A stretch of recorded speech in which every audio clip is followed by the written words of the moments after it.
how to make that for fix what happened in Simchas Torah.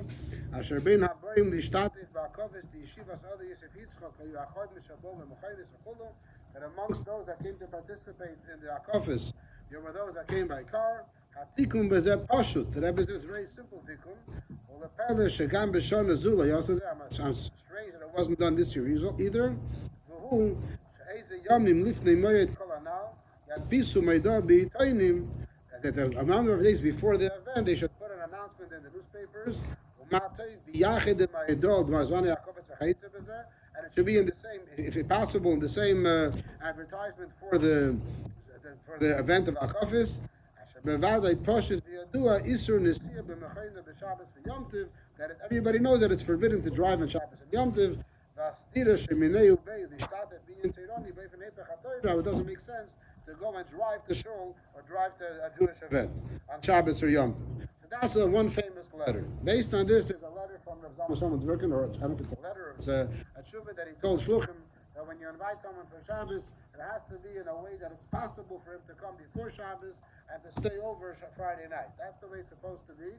And many shluchim, that's how they do it. Now, there might be some shluchim that are not familiar, or they're maybe desperate, or maybe they have other sources which I'm not familiar with. There are some, it seems like other rabbanim today that many non-Lubavitchers started doing Mitzrayim as well. So a lot of them weighed in on the matter, and a lot of them seem to be saying that there's a source to do something, tell someone to do a small Aveda, to make a bigger Aveda. One that's a rabbi that's involved in these things said that statistics, now they already have statistics by them, they have like Kiruv 101, all these things that they teach our Chevra. And the things they say that if someone comes to our Friday night meal, the statistics of him becoming religious is so much higher than he just comes to Shabbos, to daven and so on Shabbos. So basically it's risky for this and that, all these calculations, and there's a whole bunch of svaras lakan and lakan. But the Rav Zalman Shimon is what I understand this psak was the Lubavitcher Shluchim, that you have to invite them in such a way they should come before Shabbos and have a place for them to stay on Shabbos, even though you know they probably won't stay. Huh?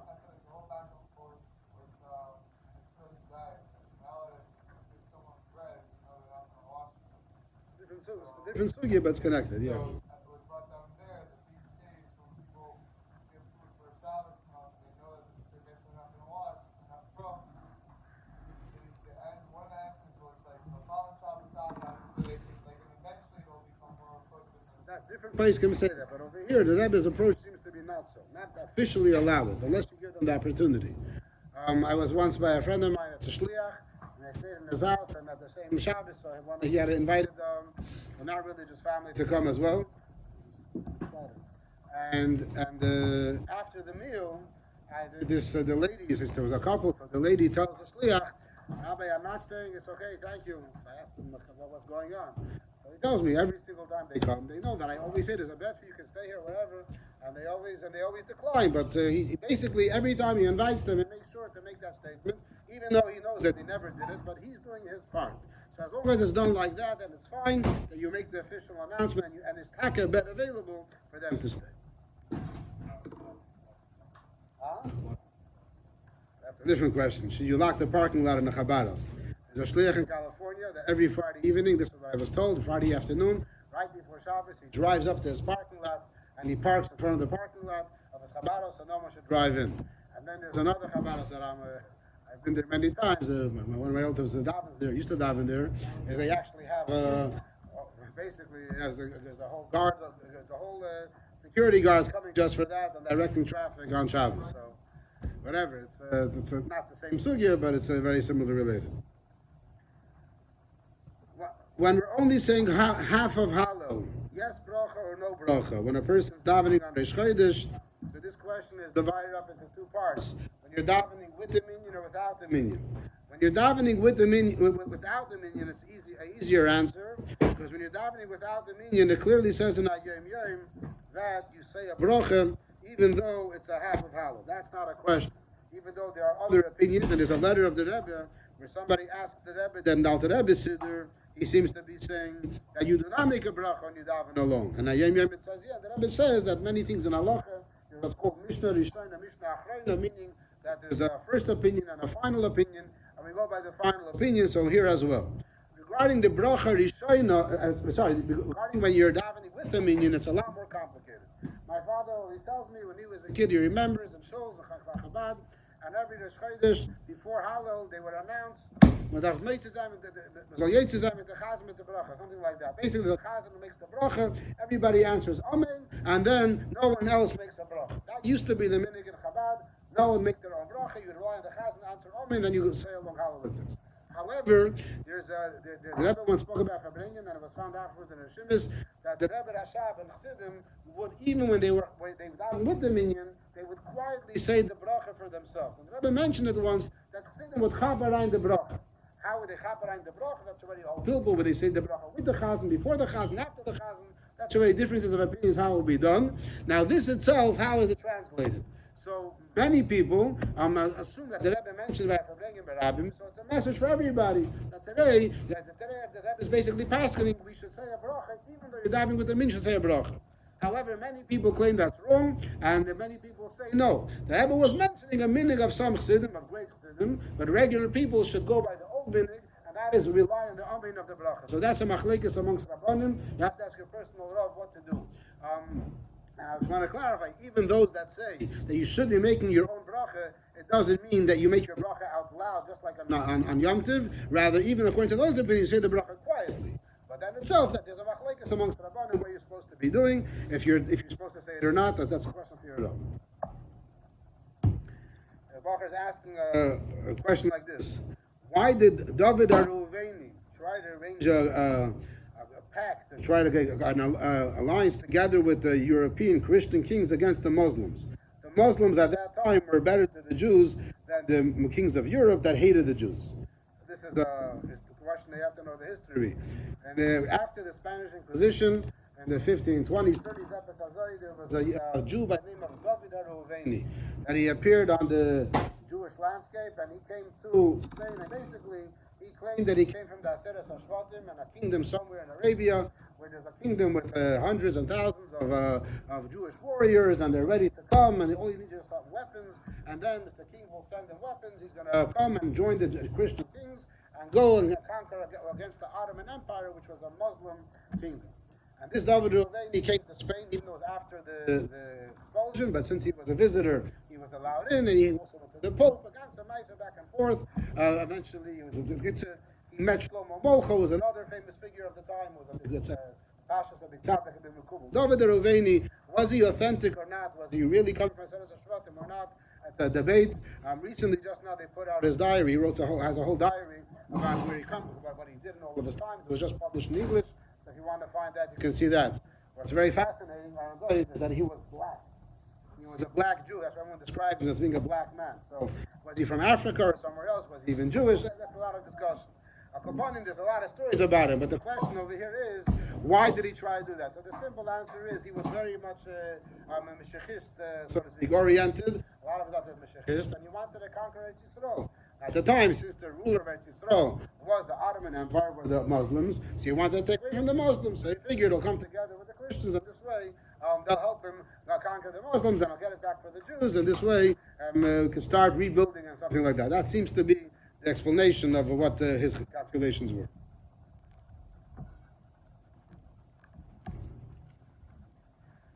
Question: is there a problem for getting a chup on Purim night and cutting it off sometime next day before Shachris, so there's no chatzitza? If it's because Chukas Hagoyim, why can I dress up like anything else? So there's a famous halacha which says, that Amal writes in Siman Tov Resh Vav, that people get dressed up on Purim, and men wear women's clothing, and women wear men's clothing. Ein isur badavar. The Rama says it's not forbidden. The kavan is only for simcha. V'chein b'levishas kilayim the Rabbanon. Even shatnez the Rabbanon says the Rama is permitted. That's what the Rama says.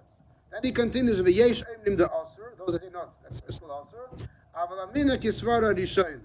So the Rambam concludes that the minig is to rely on this heter for Simchas Purim to even go against seemingly what's a mitzvah deraisa of now of a man wearing woman's clothing and vice versa, and shatnez the Rabban. However, the Mishnah Brura brings from the Taz and the Bach that yesh levatel minag zeh, this minig has to be cancelled, and he brings some other poskim as well that it's asur and it should not be done. And how he brings that an opinion that if the person is wearing completely men's clothing, and just one item is a woman's clothing, for example, let's say yours has a shekel, Everything else looks like a man just wearing a shaitel. So that he says, the Pri Megadim says, Ein limches bahem. But it's basically, the later poskim all disagree with this. So, according to the Rama, I would assume that if you allow such things, he would for sure allow to have a chup also, because that's even less of an issue. We find in Shulchan Aruch, in Halacha, there are times where a chup is permitted, someone's close to the kingdom, so I would say that's a lot more permissible. However, according to the poskim, that Lamais is forbidden, so what's the Halacha? So here they bring on the side regarding other kind of costumes, and they bring over here actually costumes of Haman or Achashverosh. So here we know that the Rebbe's Shitta is not to get dressed children up in Haman also by plays. The Rebbe tried not, that the children should not get dressed up as Haman, and it's very hard to understand that story. People have written about it, that if you're making a play on the story of Purim, you have to have someone dressed up as Haman. So what's the Rebbe expecting? Whatever the beer that may be. But basically, it seems like the poskim say that mitzad halacha, you're dressing up like a guy. So it's the same idea, with a chup, without a chup. You're trying to dress up like a guy. They say that it's permitted, but mitzad other reasons, mitzad chinuch and others, it's not the right thing to do so. So, well, I do not know if that was the Rebbe's letter. I mean, if you're having a play, a whole bunch of children, and one adult becomes the Haman, whatever. I don't know, will explain to you what that means. So that's like, it doesn't make sense. You have a play of a bunch of children, so it's weird. But it seems like that even according to today, it would be permitted. There wouldn't be an issue of chukis hagoyim, and it's because it's just for that. Again, it seems like I can't pass on Lamaisa, but that's what I would understand. Yeah. Someone has long hair already, and then before Yom. The next day. Okay, fine, that's another detail, but the question is not such a valid question in that detail. But if a person has longer hair, so he cuts everything, these are still over here, just as a trip is not permitted. It seems like I think it would be okay, but I can't pass on a. How many people did not leave Mitzrayim? So the basic opinion that we accept is the Chamushim, 1 out of 5, left Mitzrayim. So every Jew that left Mitzrayim, 4 Jews stayed in Mitzrayim. And the number that left Mitzrayim, the accepted number is about 2 million people. There are men, women, and children, 600,000 men. The assumption is equal amount of women, that 6 plus 6 is 12, is 1.2 million. And that's the thing that most people say, if you give and take all the children under 20 and all the adults over 60, you add altogether approximately another 800,000. And that's usually the numbers people say, 2 million. So if we say that when the Yidden left Mitzrayim, everyone that left, 4 people stayed, that means 8 million Jews stayed in Mitzrayim dead. No live Jews remained in Mitzrayim. Besides Dosan Vaviram, that say that Dosan Vaviram, someone just told us recently. Some opinions say Dosan Vaviram stayed in Mitzrayim, and they actually came together with Pari to Kriyas Yamsuf. They came as trying to, maybe they were the informers, whatever, something like that. But the pastors, no live Jews remained in Mitzrayim. Whoever didn't want to leave Mitzrayim died in the 3 days of Cheshach, which I will speak about this always in the Chumash classes, which is a lot bigger tragedy than the Holocaust. The Holocaust was 6 million people over 6 years. Here we're talking about 8 million people over 3 days. Huh? It's different, but it's such the tragedy is so much greater. And I always ask the question, I haven't heard the answer, how can you bury 8 million people in 3 days? The whole purpose is to bury them. You can't bury 8 million in 3 days. Where did this happen? No, in Mitzrayim, by Makas Cheshach. That's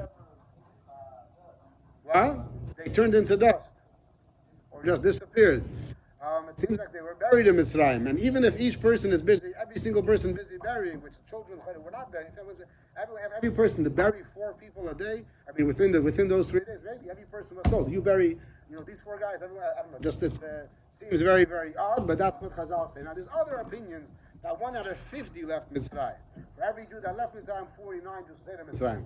That makes the numbers ridiculously high. I don't know how to explain that. So even this, I can't explain that for sure. I'm not going to. 1 out of 500, even some say. Yeah, it was a miracle that so many people died.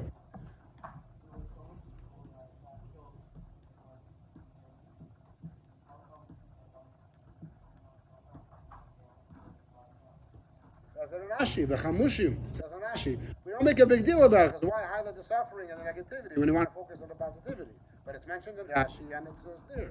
There's a photo of the Belzer Rebbe. I think we mentioned this recently, and the first Shabbos that he came out of the Holocaust, he arrived in Eretz Yisrael. He was in Haifa, so he had this.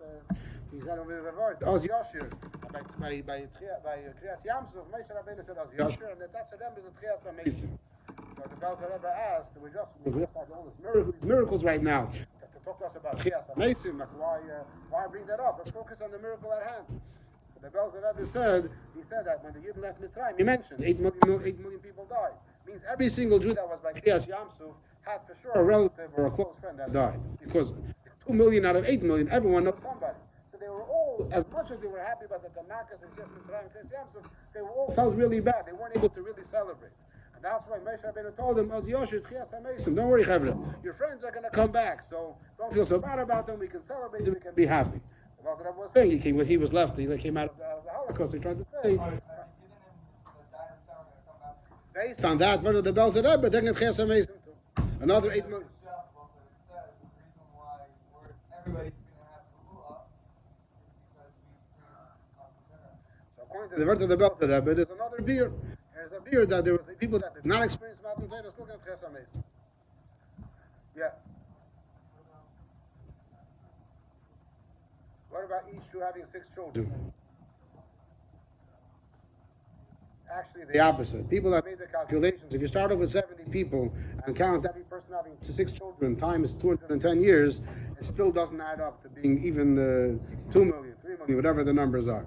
It's a lot less than that. That's a question people have asked. Huh? The 6 people is a guzma. 8 million is a guzma. 2 million is not a guzma also. 600,000 is a guzma. Even 2 million doesn't fit. If you make the calculations, it takes some time to grow up and have more children, right? Someone made, I saw it once. Someone made the calculations and you make the cheshbonis.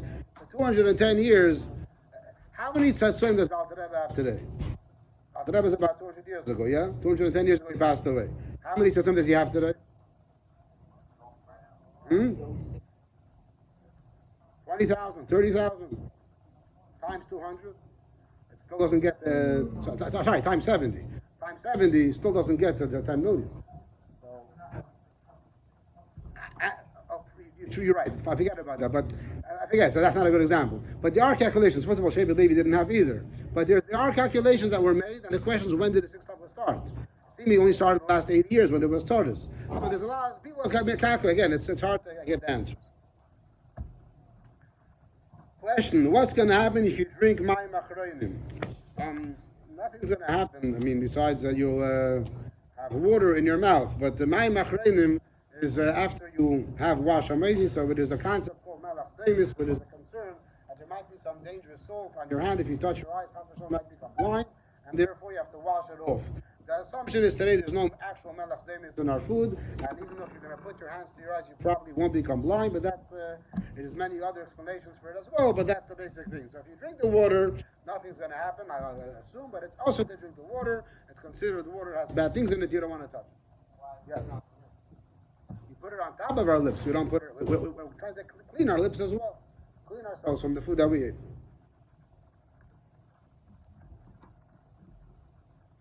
How is it possible for tzaddikim who are shluchim of Hashem to have fights?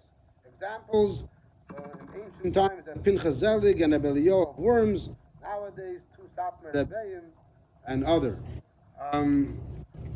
He's not even here, the Baal HaShaila. No. Akabanim, so the...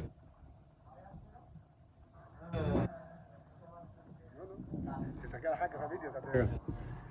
The answer, how can tzaddikim have fights, is a number of answers. One basic answer would be that we can't understand fights of tzaddikim. There's a famous story that the Alter Rebbe officially was in a strong disagreement with the Baal Shem Tov's grandson, Baruch. And one time they met and they were talking heatedly to each other, and they were getting closer to each other. So one of the Chassidim thought that there's going to be a physical fight any moment. So he ran in between to, so to speak, break it up. Later, the Alter Rebbe said, you did a terrible thing. You were finally getting close to each other and you broke it up.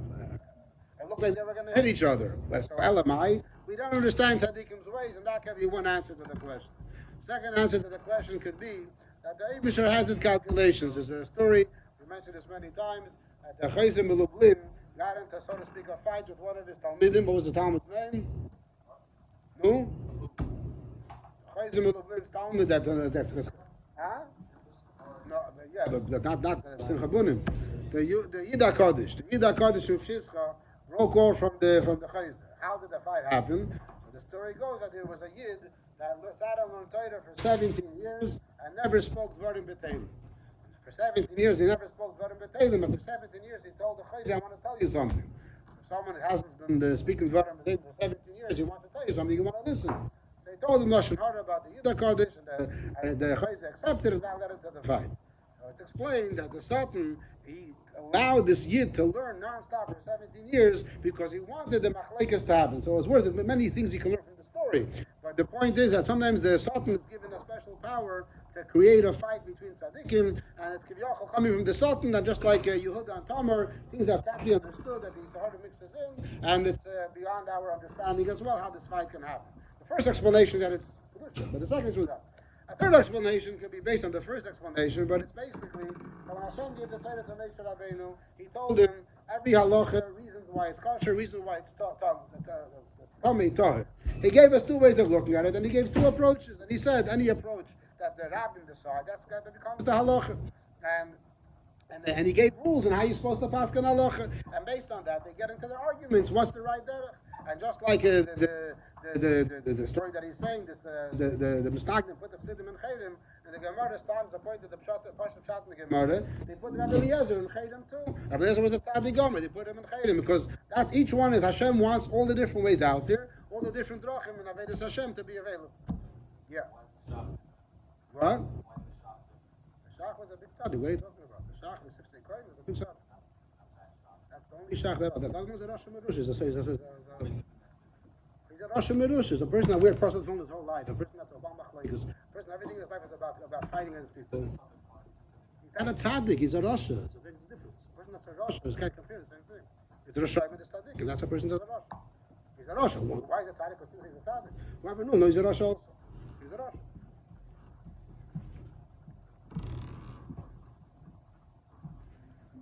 When the Torah is put back in the Aron Kodesh, do you say Yahalalu and Hoidu? Because in the annotated Siddur it says to only say Hoidu.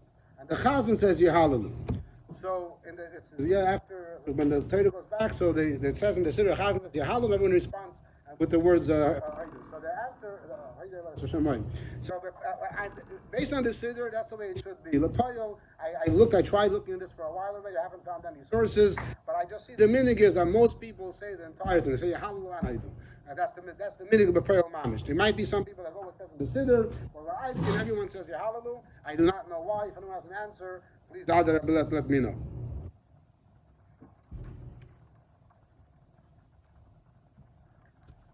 Question is, by Hallel, in the end of Hallel, in this last paragraph of Yahalalucha, it says the word al, but it's in parentheses. So do we say it or don't we say it? We do not say it. Why is it in the Siddur? Because an old prince was there, and then I think that Tzemach Tzedek is the one that put it into parentheses, because it's based on the Rebbe brings in the Agada, based on a certain pasuk.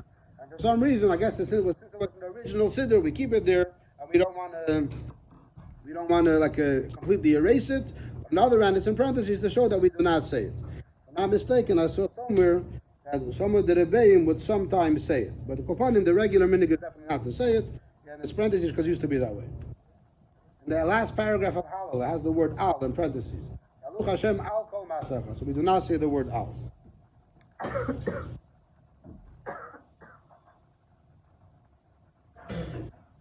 The Baruch is asking, what do I think about a certain rabbi and his business, and is that halachically kosher? So I try not to speak about people that are mamish contemporary and such a notion, but there's basically a certain rabbi that was, so to speak, banned from Chabad, and many other communities have put him, not into Chayra mamish, but have put him down. A very successful person, very talented person, but he basically very much similar to Shlomo Karlbach, where he has his own ideas, and he decides what's the right way of spreading Yiddishkeit and helping people. And just like Shlomo Karlbach, as much as he tried doing the good things, unfortunately he came to Tznius, he wasn't so careful, he thought he was doing the right thing. This rabbi as well, he thinks he's doing things which are appropriate, but most rabbanim say, I'll take your question afterwards. I'll talk to you afterwards. And in Yonim of Tznius, this rabbi doesn't do the right things. He thinks he's doing the right thing, but all rabbanim across the board are saying that what he's doing is not Tznius. So such a thing that all the Rabbanim say it's wrong, it's wrong. Yanim of Tznius are holy things and private things that are meant to be publicized. There are Yanim in Torah which are holy and they're meant to be kept private, and that's the way it's supposed to be. And that's supposed to be publicized and spoken about, and writing books about it. That's not an okay thing. It says, point out, in a shul, what's the holiest part of the shul? The Aron Kodesh. The Aron Kodesh has two coverings. There's a door, there's a pareches. Why are you hiding it? Because something that's holy has to be held in a special place. Holy things are meant to be kept private in a special place. So similarly, Yiddishkeit has holy things which are meant to be private and spoken about privately. When someone puts it in the open, that's called a chil Hashem. You're desecrating the holiness by opening it up for everybody, and that is very wrong. Now, this particular rabbi also has political activities. Since he's very talented, so he has a radio show, I think, or a TV show, and he speaks a lot of times, and he's very pro-Israel, and he has a lot of strong arguments, and he speaks against these things. So sometimes he does good, sometimes maybe not so good. What's my opinion? The Payal, any Jew that can help in any area, very good. I mean, it's not my opinion. It's not like my like or not like will make a difference to his career, so it makes no difference. But that everyone has to do their avodah. Our way of helping out the Yidden Eretz Yisrael is by davening and learning and saying Tehillim and all that. And other people have their if I have his mashpia to tell him what to do, what I tell him in this prat how to do it, it's not our derech, it's not so important. Everyone does what they have to do. I mean, just because a person does wrong in one area doesn't mean he's completely possible treif. It could be that one area is not doing well, other areas is doing very well. And I don't really follow all his political activities to know. A Bachar asked me, and they sent me some clips to see what he says and what he does, and I'm really such a mumche to understand. But the general concept is, I mean, just because someone is wrong in one area doesn't mean he's completely treif.